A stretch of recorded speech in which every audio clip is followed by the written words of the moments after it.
I'm Vin. I'm Sori. If you would like to get your song reviewed, dear listener, there's the filthy capitalist option. As Sori says, $125 gets you straight to the head of the line. You don't have to be a part of the alliance. You don't have to be part of the group. Wait a minute. And the biggest thing is you don't have to wait. You hop, skip, and jump right in front of everybody. $125 gets you there. You do that 3 times, and then get mashed down to the $75 rate for perpetuity. Yes! Also, there is a band review option.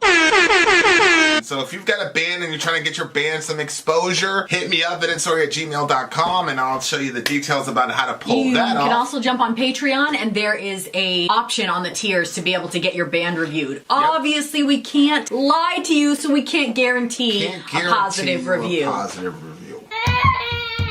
Get what you get. It's just rubbish. Rubbish. Rubbish. That's British for garbage. My favorite is a community option. $1 at the gate gets you in at Patreon. You get to join an alliance. The alliance joins their points together, and that helps determine what songs that we do. The alliances hang out on Discord. Message me on Patreon to get the link. And they do all kinds of other cool things. They do Minecraft, Dungeons and Dragons. Yeah. It's really a community within the community. Anybody can go on the village, facebook.com/Vin and Sori. There's 160,000+ people on the channel. What's cool about the Discord is that it offers a real opportunity for community connection, friendship, that type of thing. And it's on Discord, so if you're not a Facebook person, it's for you. You start off at $1. Right. Plus you get exclusives. Sori and I are working on a song. So the first 15 seconds of that was on Patreon. Also, at $15 tier and above, when we actually debut the video, they're going to be there live with us. There you are, dear listener.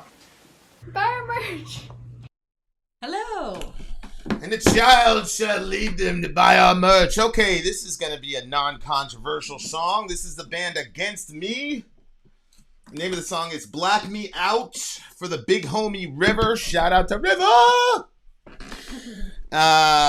Wonderful member of our community. By the way, ladies and gentlemen, one way of getting a song request is the Patreon way. The other route is vinandsorimerch@gmail.com on PayPal. $125 gets you straight to the head of the line, etc., etc. And that's what the big homie did. You do that 3 times, you get knocked down $75 rate. That was all in the intro. I know.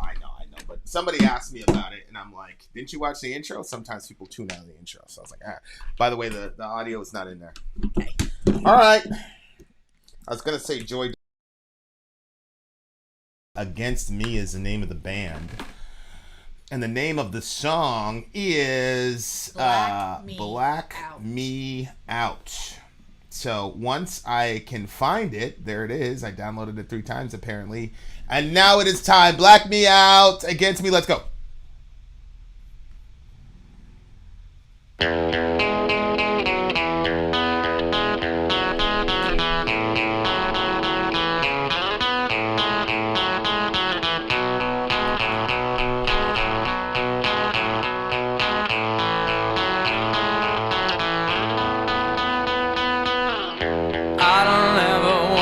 Talk that way again.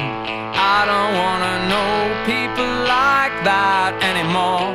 As if there was an obligation, as if I owed you something. Black me out. I wanna piss on the walls of your house.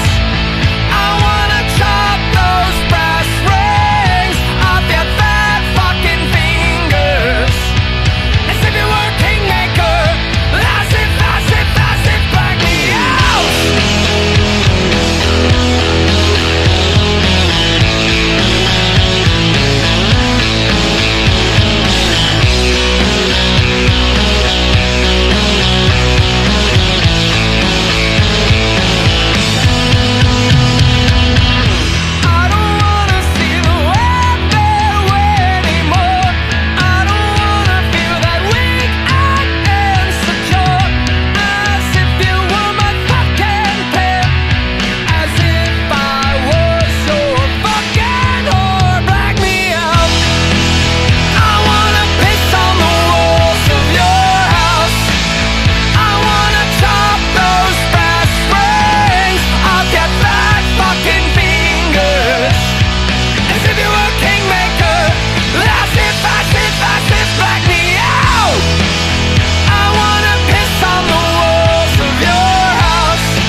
actually sad to let that song go. I liked it. Last song on that record. The name of the record is Transgender Dysphoria Blues. I feel like I saw some sort of documentary or something on MTV about this band. No way. How long ago? It must have been a long time because I haven't watched MTV in a long time. But it was because she had another, before she transitioned, she was already in a successful band, and the documentary I think was dealing with the change or something like that. I'm not sure. Wow. Yeah, like I can't put my finger on it, but I'm pretty sure this was the one that we were. She came out as a transgender woman in May 2012. Oh wow! And plans to transition, yada yada yada.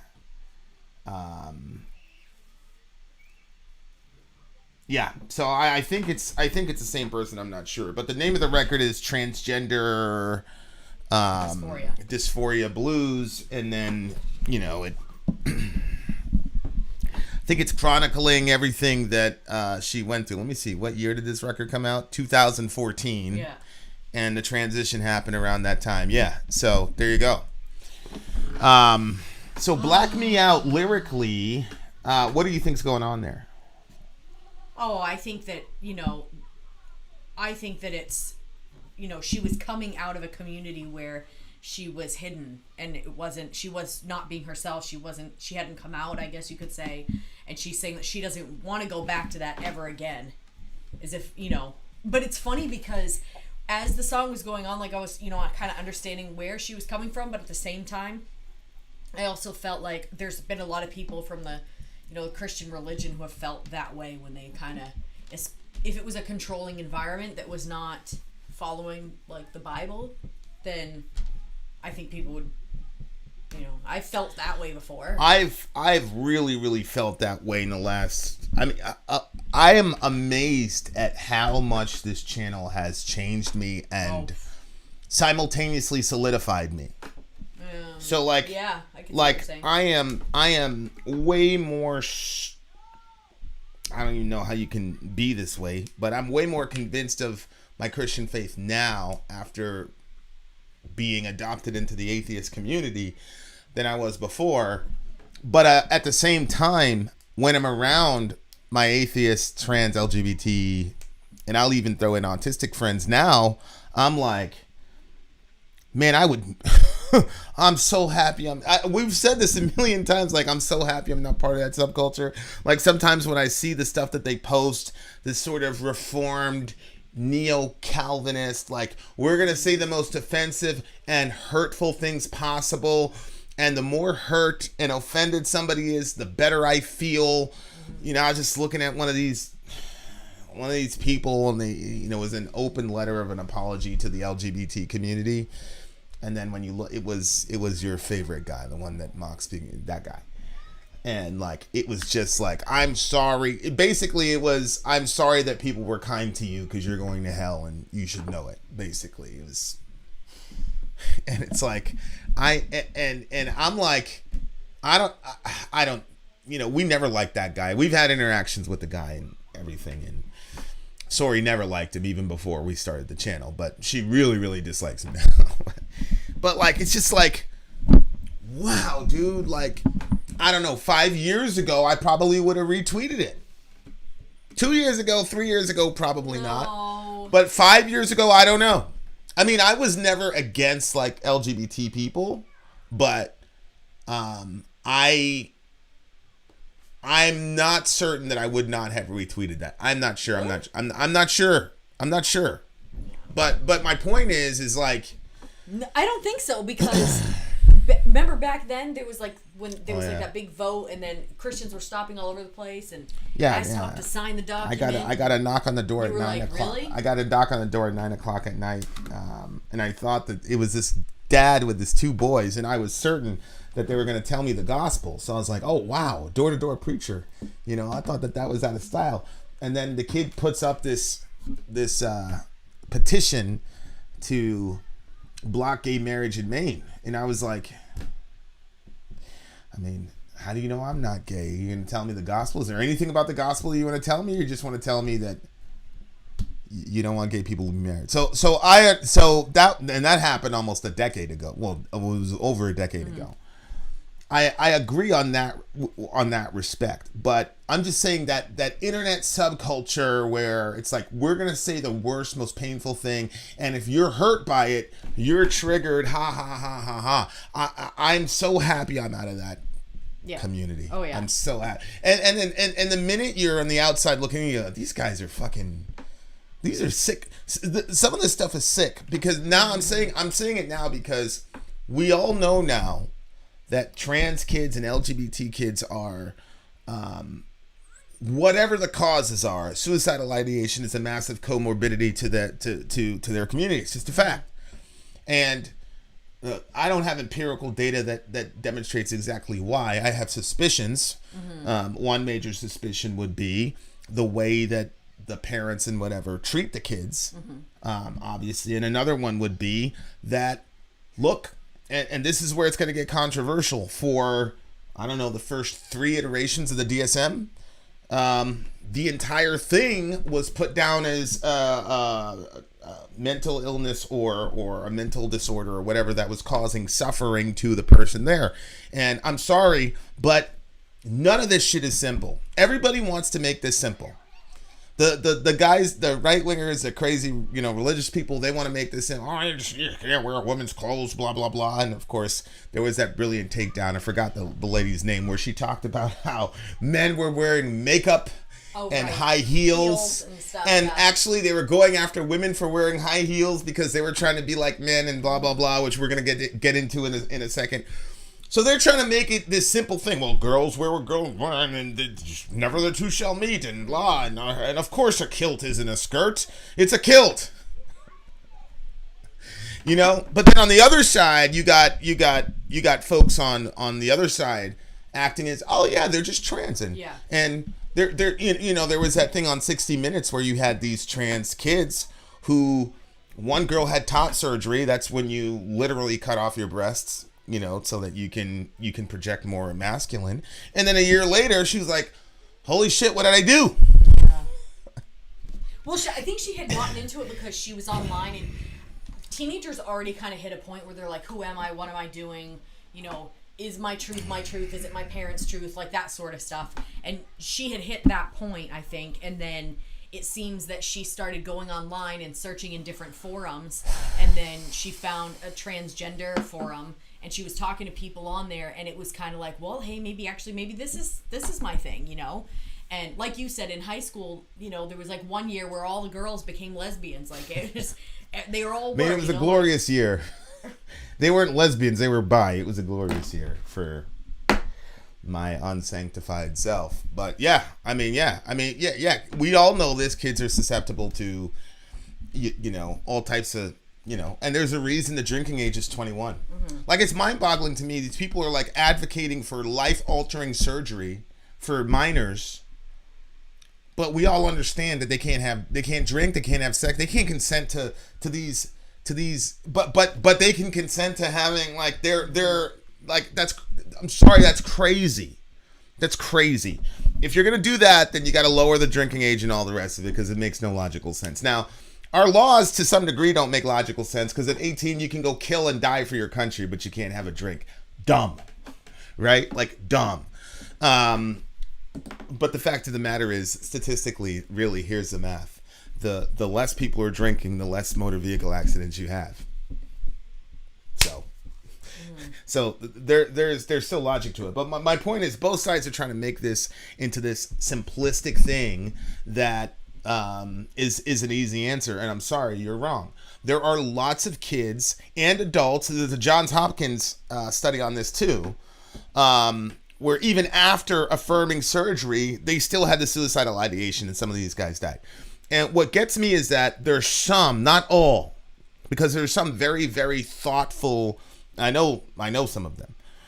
Very, very thoughtful trans people and trans advocates who are looking at this in a nuanced perspective. But what happened with 60 Minutes to me was bullshit. So this woman interviewed about 4 or 5 kids who said, I regret my my transitioning or whatever. And then GLAAD and all these other groups went, oh, that was terrible, blah, blah, blah, blah, blah, blah, blah. To me, that's no different than, right-wingers not wanting evolution taught in school. It's a group of facts that destroy your narrative, so you don't want people even exposed to it. I'm sorry, but there are hundreds of people out there that had affirming surgery that then regret it. That's just a fact, and they deserve to be heard too. And then the other side, all you religious people that make sport out of these people and the pain that they're enduring, you've killed people. I hope you know that. I hope you know that people look at things online and they have taken those things online and made life-altering decisions. There have been so many times when I've been so pissed off and angry about what's happening to my folks in this country, and then I see some crazy response from somebody, and as the Lord lives, if the person would have been in the room, I would have put them on the fucking ground. Facts. So I'm like, shit, I can become dangerous because of a quote on Facebook, because I'm part of a group of people who are a minority group of people who get marginalized and attacked, and there has been no recourse or justice for us. So when you have somebody mocking that, it's infuriating. And I'm not more, my mom, she's always suicidal because she couldn't get along with certain people in my family. And she went to a therapist, and the therapist said, well, why should you kill yourself? You're not the problem. So the implication was, kill him. Why are you going to kill yourself? You're not the issue. I'm like, your therapist told you that? But it eventually saved her life, because the therapist knew that my mom loved this person so much she would never consider doing that. As a matter of fact, all of her pain was rooted in the fact that this person wasn't staying with her. So she's like, why would you kill yourself? You're not the problem, kill him. And that's ever since I heard that, that's always been my mentality. Like, I'm never going to kill myself over a person. You're much more liable. Anyway, so that's kind of the world that I live in. I live in this world where both sides to me are doing really dangerous things, because not letting people hear the other side of gender affirming surgery is extremely dangerous. Well, yeah, that one girl, she said it was it wasn't even a full year from the time where she was like, maybe this is why I don't feel comfortable in my skin, to she already had all the hormones and some surgery, and then it all happened so fast that even after she did it, she was like feeling already regret, and then you couldn't reverse. Yeah. Now most done. Right. And she was upset about it, because I think from her perspective it looked like the necessary discussions for such a life-altering thing were not happening with her, that they sat down and it was, we've seen this before, they're trying, that's their job, that's how they make their money, so they're not trying to work you through whatever. I mean, I'm sure that there are some places that are very kind with the person and talk to them about it and make sure that the person is absolutely sure before they make such a life-altering move. Yeah. But this particular place wasn't. They just... And the other thing, too, to note is, this is what I've heard, and a couple of you correct me if I'm wrong. I'm going to be very engaged in this comment section, but the vast majority of people who identify as trans haven't gone through with all these surgeries. It's not like the minute you say, oh, I'm trans, then they have, top surgery, chemicals, blah, blah, blah. That's not how it works. One of the issues is there's a financial root to it, right? Like, that costs a hell of a lot of money. And so I think the last thing I read, the vast majority of trans folks have not had gender affirming surgery. So that's important to talk about too. But for the people that do, we need to think long and hard about it. We do. We cannot pretend. Look, like I said, 2 or 3 iterations ago, it was gender dysphoria. And it was looked upon as a mental illness. And I don't have a problem saying that. I have mental illnesses. But what's happening, so it was a mental illness, and it got taken off, and I think it got taken off as being looked upon as a mental illness for political reasons. But I think we have to make a distinction between a moral sort of condemnation of a person and a purely psycho or physiological observation. So if somebody says to me, hey, you can't control your moods and you get massively depressed in certain cycles and I can't control that, and they say that's a malady, that's all an illness is it means that you're suffering from something. But here's the thing, we have such an ableist culture that we're in, that when a person says that you're mentally ill in any way, you're taking that as an insult.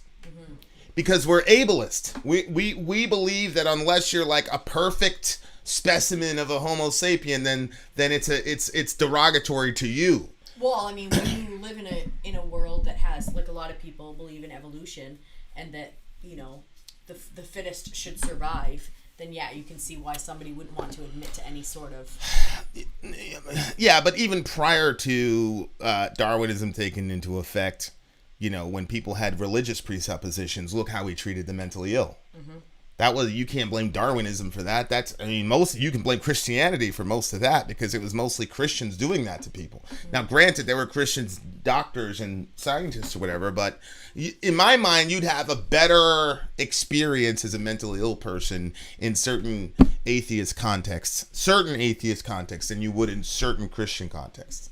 But I just think as a whole, you know, like, the real sort of enlightenment came to me when Ian made that statement about the vaccinations, where you hate disabled people so much that you would rather risk the death of your child than having him or her be autistic. I was like, whoa. And vaccinating them with the potential that they could get. Right. So now when you pull back and I say, oh, this was known as gender dysphoria in the DSM-3, now people are being insulted. I'm not insulting you. I have multiple mental illnesses. There's no moral or even value statement as to whether or not something is a mental illness. That's not a value statement. I believe that my mother is the greatest human being that's ever lived on the planet. That's my belief. But she was weighted down with tons of mental illnesses. She had a cocktail of things that she took at the beginning of the day. She's still the greatest, though, of all time. So I think that if we take the language away from this conversation, the only people who are going to suffer are trans people. You have got to have the psychological and the psychosomatic relationship between a person and their body. That's got to be taken extremely seriously, because guys, there are people, you know, there's that one case I told you about where she believed that she shouldn't have eyes. Oh, yeah. And so what she did was this woman bleached her eyes until she was blind. I mean, she did. Woman blinds herself with bleach to help her achieve her lifelong dream. And, you know, she just said, she thought that she needed to get rid of her eyes. And it's a thing. It's called body integrity disorder. Okay? It's right there. It's called body integrity disorder. And you cannot tell me that she grew up believing that her eyes were bad and that she needed to get rid of her eyes and that she needed to be blind. Her desire to go blind started when she was at the age of 6. After her mother told her not to stare at the sun, Jewel would sneak in as much time as possible staring at sunspots. During her teen years, Jewel learned Braille and began a charade of wearing thick black sunglasses and using a cane to appear blind. She also began doctor shopping and eventually found a sympathetic psychologist who agreed to help her achieve the dream. The process involved a numbing agent and a couple of drops of drain cleaner in each eye. And here's what happened. The damage was done. Although Jewel describes feeling enraged upon waking up the next morning and still being able to see, over the next 6 months, her vision deteriorated until she suffered a corneal meltdown in one eye and glaucoma in the other. Jewel has no regrets and is so happy, and she hopes her story will help others with the same desires. Okay, so listen. I'm never, ever going to compromise on what I know is true, no matter how much I love anybody. Mm-hmm. Body Identity dysphoria is there. Is it the exact same thing as gender dysphoria? No. Is it the exact same thing as the dysphoria as I have or that Sori has? No. But it's part of the family, and part of treatment has got to factor that in. If we don't, we're just playing politics with people's lives, and I'm not with it. I'm not with playing politics with the lives of people, especially kids. Or any of the people that I love that are my friends. Mm-hmm. These are facts. This is not something I made up. This is a fact. And there are people who've chopped off their arms and all types of things. Okay. So when I look at this song, I'm like, yes, I don't want to be part of any of those communities, bro, that do that shit to people. Mm-hmm. Because especially I'm especially sensitive to the trans issue just because part of it is seeing that show. Go watch Pose and see what these people go through. Like, and even that show, even the show Pose is completely unrealistic because every single really one of those trans women looked almost Sori level beautiful. And it's like, that is not, and they all can pass. And there was one scene in particular, I think it was India, where she was walking down the street and they were like, tranny, blah, blah, blah, blah, blah. Because they were reading her as a dude. If you see this girl, there is no way you would read her as a female. Just completely. But that is how marginalized this community is in. Even a show that is presenting trans people. If you saw her, you would think it was a biological female. Is what he's saying. Yeah, and then she was walking down the street, and they were like, tranny. It's like, no, nobody would do that with that girl. There's no way. But like. Yeah, I'm about to post a picture of Shorty right now.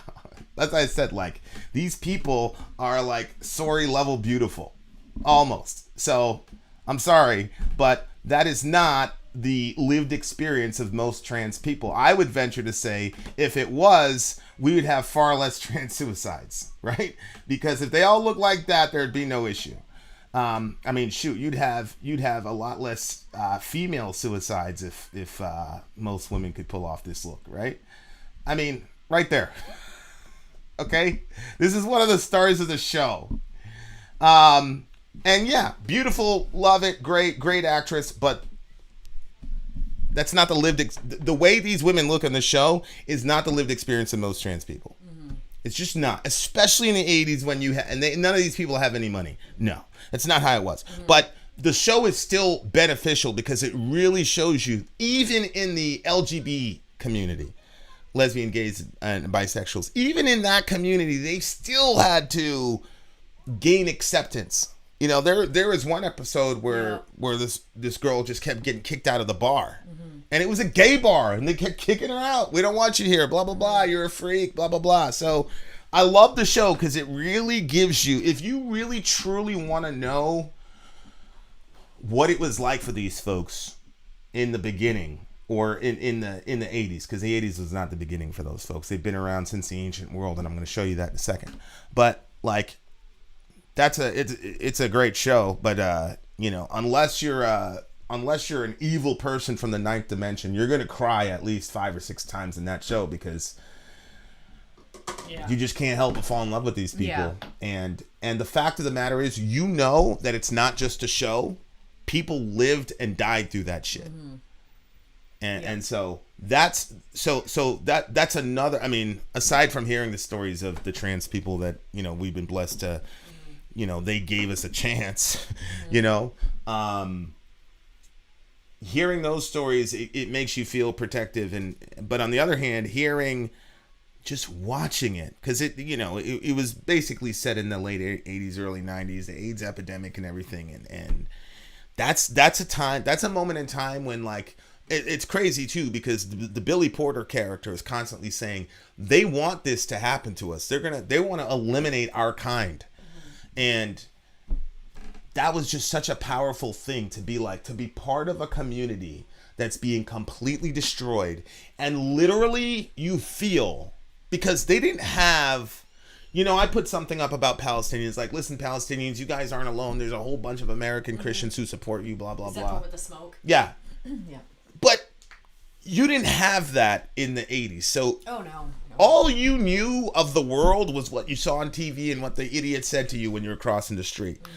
So can you imagine feeling like the whole world is against you? Like George Floyd, right? George Floyd died, and of course, as a black person, you're like, here we go again. But then you turn on TV and you see there's fucking global protests. Global protests about this guy. And as a black person, you're like, holy shit, like, okay. Some validation. Okay, like, okay. Yeah. And it's emotional. These people had none of that. And they still were walking out there day in, day out. I don't care what you say. I don't care what you believe. 99% of the people listening to this video would not have the stones to do that shit in the 80s. I don't want to hear it. You wouldn't have. Sorry, you wouldn't have. You wouldn't have. So, you know, so that's kind of like the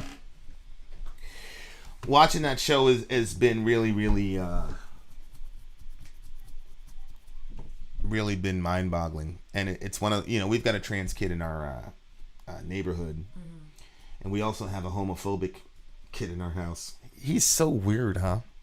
I can't figure out the algorithm. So there's this gay dude in our neighborhood, this gang of kids, because the whole COVID situation, the kids weren't in school, so they found something to do. So of course, let's pick on the gay kid. So Dorian goes out there by himself and takes on the whole neighborhood to defend this kid. And then the kid gives him a ring, a little shiny ring. I mean, it's a girly ring. And Dorian wore that thing every day. He didn't care. People were like, oh, he likes you, blah, blah, blah. Dorian was like, I don't care. And he wore it. And he wore it with pride. He didn't care. And he lost it when he was lost it. He was in the water. He was swimming back to the shore to take it off because he was afraid to lose it, and he lost it. And then he lost it on the way back. Yeah. But then we got this little trans dude, he's 7, 8, 9, 10. He's 11. 11? Yeah. Girl transitioning to boy. But none of the surgeries or anything like that. But, you know, and Dorian goes out of his way to say you know, I'm like, why would you do that? He's like, well, I didn't want anybody to think I was supporting it or whatever. And it's like, what does supporting mean? You know, it's like, do you support your trans? I support all of my friends. Unconditionally, I support them. Does that mean that I agree everything they do is right? Of course not. Anybody who's ever had a good friend, right? You like Kellen Dross is mine, right? Kellen Dross is like, man, you're full of shit. You're wrong here. That doesn't mean he hates me. And it does. I believe Kellen Dross supports me. It's just, if he thinks something is off, he's going to say you're off. Okay. Yeah. So I know right now there's a bunch of Christians like, oh my God, blah, blah, blah, blah, blah, blah, blah, blah. Okay. Well, because there's a passage in Deuteronomy 22:5 that says, a man is not to wear a woman's garment in Deuteronomy 22:5. A woman is not to wear a man's garment, and a man is not to wear a woman's cloak. It's an abomination to the Lord. And so they go, see? Okay. Well, the Bible was not written in 2021. It was written in the ancient world. And so one of the things I say all the time, and I've been very consistent with this, I had a conversation with Ian about the Bible, and I said, Ian, it doesn't matter what you or I think something means. What should matter is, how would the original audience have heard it, and what would they have associated with it? Okay, so this is a common principle of biblical interpretation. You do not interpret an ancient text with modern glasses. What you do as a modern person is familiarize yourself as much as possible with the ancient world and hear the text the way they would have heard it. Right. Okay. So, when you look at Zondervan, this is Zondervan's Bible commentary, okay, on Deuteronomy 22:5. I'm not making this up. This is Zondervan. If you're in the Christian world, you know what Zondervan is. The Zondervan Illustrated Bible Background Commentary mentions the androgyny or gender ambiguity of Ishtar. Ishtar is one of the pagan goddesses that the Israelites consistently worshipped, and that was, it was a local deity, okay? In its note on Deuteronomy 22:5, citing an enlightening source we now turn to, Gender and Aging in Mesopotamia, the Gilgamesh Epic, and Other Ancient Literature by Rivka Harris. Harris is an ironic term, and a couple people will know why. Ishtar, Harris explains, is androgynous, marginal, ambiguous. She is betwixt and between. Central to the goddess as a paradox is her well-attested psychological and physiological androgyny. Inanna Ishtar is both female and male. In one place, she states, "Though I am a woman, I am a noble young man." So part of Ishtar's shtick was that she was kind of both. Okay, well, how did that affect their worship? Well, in the Descent of Ishtar, we are told that some participants of her cult, the male prostitutes, comb their hair before her. They decorate the napes of their necks with colored bands. They gird themselves with the sword belt. Their right side they adorn with women's clothing. Their left side they cover with men's clothing. They revel in competition ended in a bloody spectacle of self-cutting. Compare 1 Kings 18:28, which is, again, the comorbidity aspect. Because, so look, Zondervan is saying about Deuteronomy 22, and I probably agree, because the other thing about Deuteronomy is there's injunction. It says no son of Israel shall be a male prostitute, and no daughter of Israel shall be a temple prostitute. So the Canaanite cultic worship, because remember, they had a god named El, who had a son who presided over a divine council, who had a son named Baal, who rode the clouds. The Israelites have a god, one of his names is El, who also presides over a divine council, who has a son who rides on the clouds. So there was so much interplay between their religions that many times God would say, "This, however, do not adopt." And so what Zondervan is saying, and what I agree with, is that this is not commentary necessarily about transvestitism directly, as much as it's a commentary of not taking part in cultic worship services, because that's a concern in Deuteronomy. Okay, that's there. That's history. That's fact. That's why that passage is there from a historical perspective. So if you would have heard, "Don't wear men's clothes if you're a woman," and vice versa, you would not have said, "Oh, that guy's got gender dysphoria, and God is saying He hates people that have gender dysphoria." You would thought it had to do with the temple. You would have thought it would have had to do with your buddy, Lewiston, who as part of his cultic practice is making himself look like a woman, and almost kind of androgynous, because he's worshiping Inanna Ishtar. And Ishtar is mentioned numerous occasions in the scripture as a concern. And again, Deuteronomy explicitly talks about temple prostitution and cultic worship. The reason I'm more sympathetic to that interpretation has nothing to do with my love for my trans friends. It has to do with the fact that if we make this solely about the dress code, then we run into a problem, because there is no way to objectively define what male dress is and what female dress is. Men, back in the day, you had guys like Jonathan Edwards who wore wigs and blush, makeup. High heel shoes were originally men's clothing, and as a matter of fact, and lace as well, they went after women for trying to be masculine for wearing high heel shoes. So the reason I take the Ishtar interpretation is because that's the only way to make that an objective command. Right. Because even the commentators who do say this is directly about transvestitism say the clothing in the ancient world between a man and a woman in normal life is almost indistinguishable. Almost indistinguishable. And because of that, there have been so many, one interpretation is Douglas Wilson.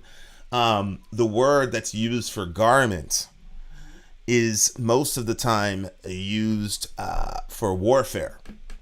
So it's what men would wear when they're going to do jihad. So Douglas Wilson says, yeah, that passage is about women not serving in a combat MOS, right? But then, and then on the other half of the text, he says that's against transvestitism. So he's saying that text is actually dealing with two issues, not one. For me, I'm always going to default to what would the original audience have heard and what would have gone through their minds. What it meant, then didn't Deborah go to war with them? Like, but she wasn't. She wasn't in combat. Oh, she was just there. Now you could say to a degree, right? You could say to a degree that Yael was a warrior, but there's that biblical principle which is, look, the boys are supposed to go and sacrifice and die and fight, But if the boys won't do it, God will absolutely raise up a woman to do what the men should have done, because God's not going to go, oh, there's no man, so I guess my plans are screwed. He's going to go, okay, you're too soft to do what you're supposed to do. I'll get her and she'll take care of business. You've done that a million times. I've been in, there was that time when there was that big fight at where we were, and these guys are like 6'2", 6'3", the other guy is like 300 pounds. And Sori was the one that got in the middle of it because the other guys were too scared to get in the middle of it. And I was out, so there's that.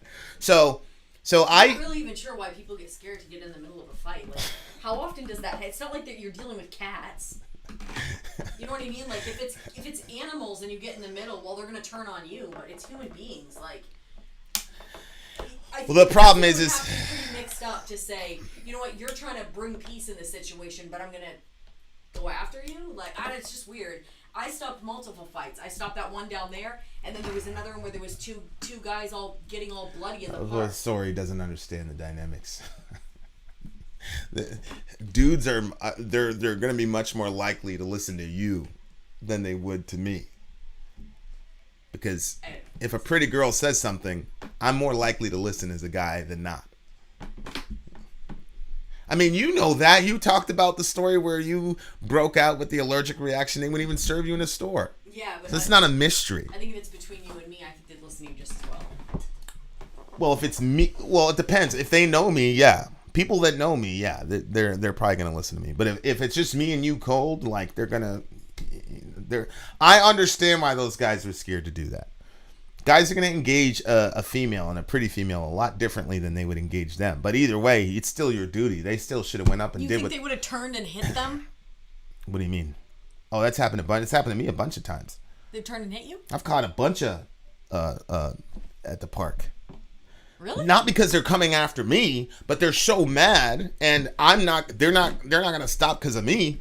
So punches are flying, and I get in the middle. I'm catching some, and I'm like, yo... You know, and a lot of time I'd play that up like, oh, you hit me now, and they'd be like, you know what I'm saying? But anything to break up the fight, I don't care. You're gonna have to eat something. It is what it is. But my point is, the people in the ancient world did not. You got to understand, these are poor people who do not have a ton of money to go and get these elaborate clothes so that you can have these distinctions. You've got basically a tunic. And then off you go. And then if you were a woman, you'd have makeup and a headdress, and that's pretty much what would make you distinct. Or you'd have a hijab. In Egypt, they wore makeup. They put the black around their eyes and all for the sunlight. I agree. It was still fashionable. I agree. I mean, there's like a reason to put the black around about the sun reflecting, but there's no reason to put the little wings out on the side. Correct. And this is the only command in the text that deals with this issue. In any text in the Bible that deals with this issue. So here's what I'm left to believe. That being that Deuteronomy 22:5 is directly addressing trans people. Trans people are an abomination to God. And he only told us this once in some obscure text. This is the only text we have to go from. When it talks about sexual morality, there's a bunch of texts. It talks about homosexuality, there's a bunch of texts. It talks about greed, thievery, idolatry, there's a bunch of texts. All these things that are abominations to God is a bunch of texts. This is the only abomination where there's only one.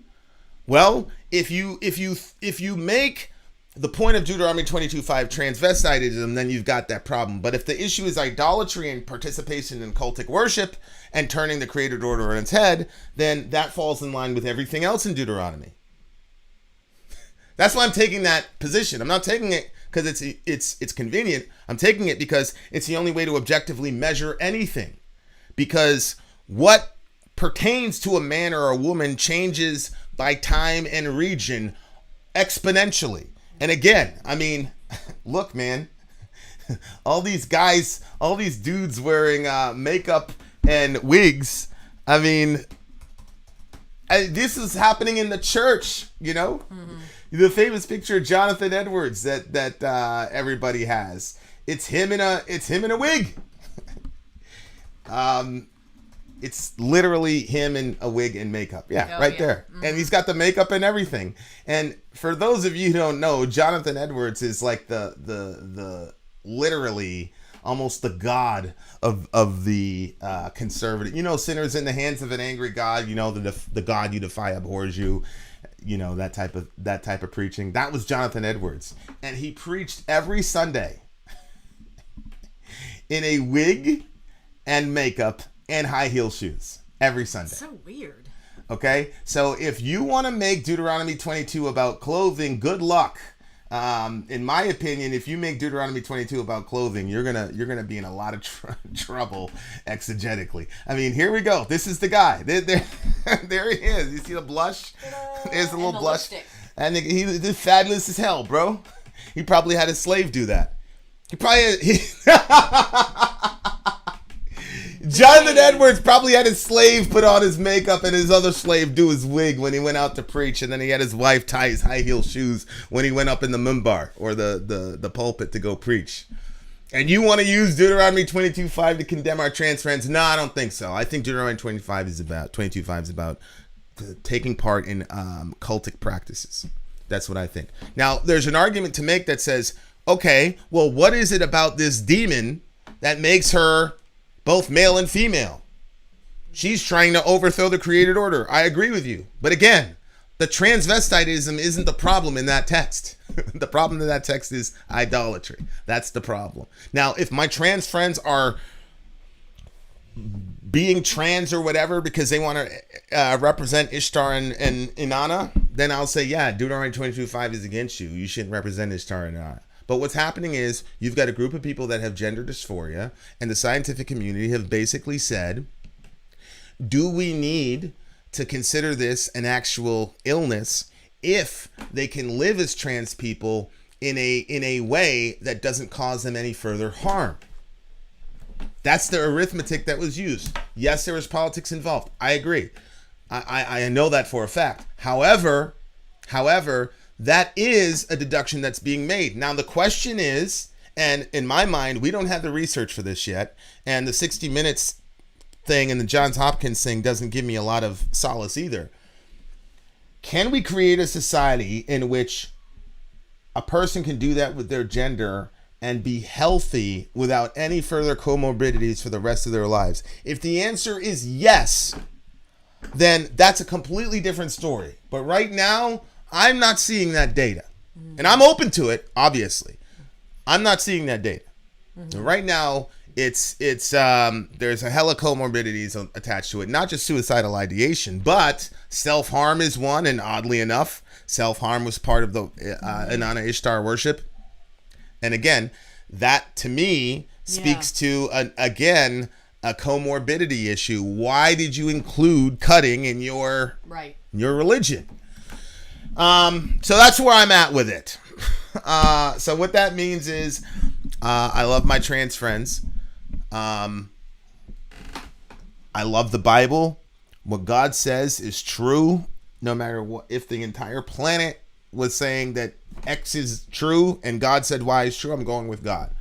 I'm a Christian. That's what it is. I don't believe Deuteronomy 22 is talking about our trans friends. It's talking about something very specific and regional and cultural. And we've got a lot of work to do with living together on this planet and loving each other and loving God primarily. I love my trans friends, but I love God more than everybody. And so my belief is that living the way that God designed the universe is the best possible chance we have at human flourishing in a sinful world. And I believe that all of the issues that I have, that I've been wrong about, that I will continue to be wrong about, have been subsumed in Jesus' death on the cross, and that he rose from the dead to create a new humanity. And all these distinctions are going to be moot when humanity 2.0 gets we're getting a hardware update. When you become a Christian, you get a software update, and then at the resurrection, you get a hardware update, inshallah. Allahu Akbar.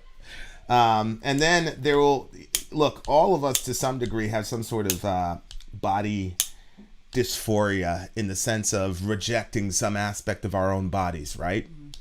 And the good thing for me is that at the resurrection, that woman who couldn't reconcile herself to her own eyes, and that guy who couldn't reconcile himself to his own arm, I believe that we're never gonna have to deal. with it. We'll never have to deal with that again. And then, and you know, the scripture says, "What we will be has yet to be revealed."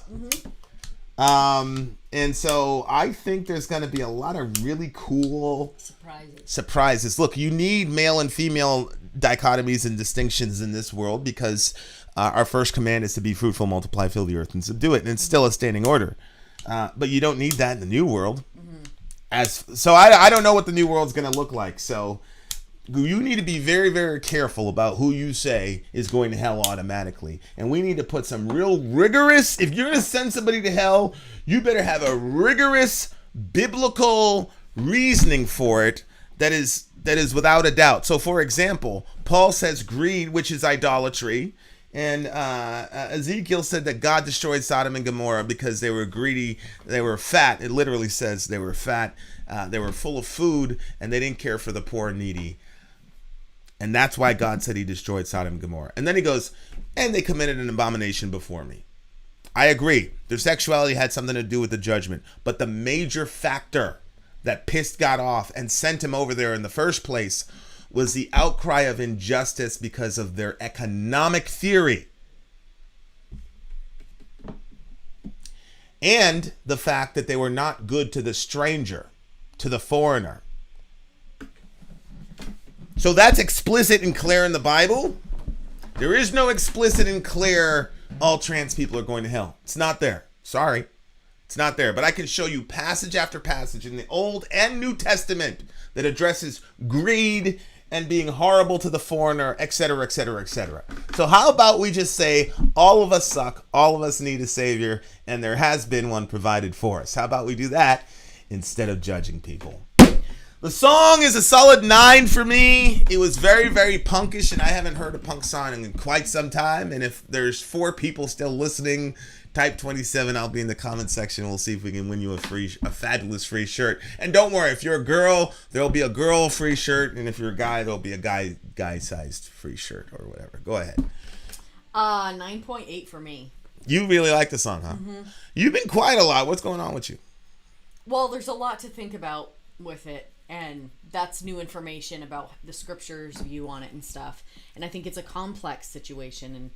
And I've been a lot more vocal in the past about it. And now I kind of feel like as I'm aging, I'm more considering the whys of why people are doing what they're doing or feeling how they're feeling. And I don't know. Everything used to be so like definitively right and wrong. And now some stuff is like, you know, maybe there are some other things that are more wrong than the things that we thought were definitively the worst. So, I think a good tactic to navigating that stuff, I completely agree with you.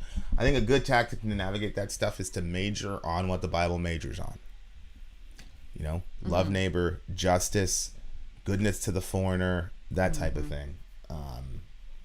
And minor on the minors. So, there you go. Yeah, but very, very well said. Yeah, because everybody always says that, you know, what happened in Sodom and Gomorrah, they always say that that's like about the gay aspect of it. But it's true. What he said, he talked about how they were with the foreigners, and then he said, and also, to me, it reminds me of like when the kids are like, they just keep doing all this stuff, and then finally there's something that you're like, okay, now you went too far. Yeah. And so you bring that thing up to them, and you're like, yeah, and you also did this the other day. But the other day thing is not as big of a deal as the one that you're bringing up right now. So yeah, it's just an interesting, thing to think about. So yeah, and again, even the abomination, the sexual abomination that happened in Sodom was an instance of gang rape. Right. It was not. Yeah. Hey, we love each other, blah, blah, blah, let's get married. It was, we're going to gang rape you. And whether you're gay or straight, I got news for you. God will always be against gang rape, and he will always look at it as abominable. That's just a fact. So I just want to, before I go, the Bible boogiers have already seen this text, but not everybody has. And I want people to know that, that's what the Bible actually says about Sodom and Gomorrah. Here it is right here. So this was the sin of your sister Sodom. She and her daughters were arrogant, Overfed. See, the NIV corrected it. KJV says fat. And you know, it's so funny. A lot of these King James only preachers, they will never do a sermon about why being fat is sinful. Because they're all, anyway. She and her daughters were arrogant, overfed, and unconcerned. They did not help the poor and the needy. They were unconcerned about the poor and the needy. They saw poor and needy people, and they said, why do we need to help them? That's their problem. Personal responsibility, whatever excuse they use to step over that guy. Who does that sound like? Mm-hmm. They didn't help the poor and needy. They were haughty and did detestable things before me, therefore I did away with them. So that detestable thing right there, they want to ignore all the other shit that was said here, and then they just want to jump on the detestable thing there. You know why they want to ignore that? Because the other shit condemns them. Mm-hmm. Because you will not find a more arrogant, unfeeling, unconcerned person than a judgmental, far-right Christian, especially of the Reformed stripe. So there's that. So there you go. On that note, ladies and gents, have a wonderful, wonderful day. Vin out. Sorry out. Gone. Moral of the story is stop judging people. Start loving them and read your Bible.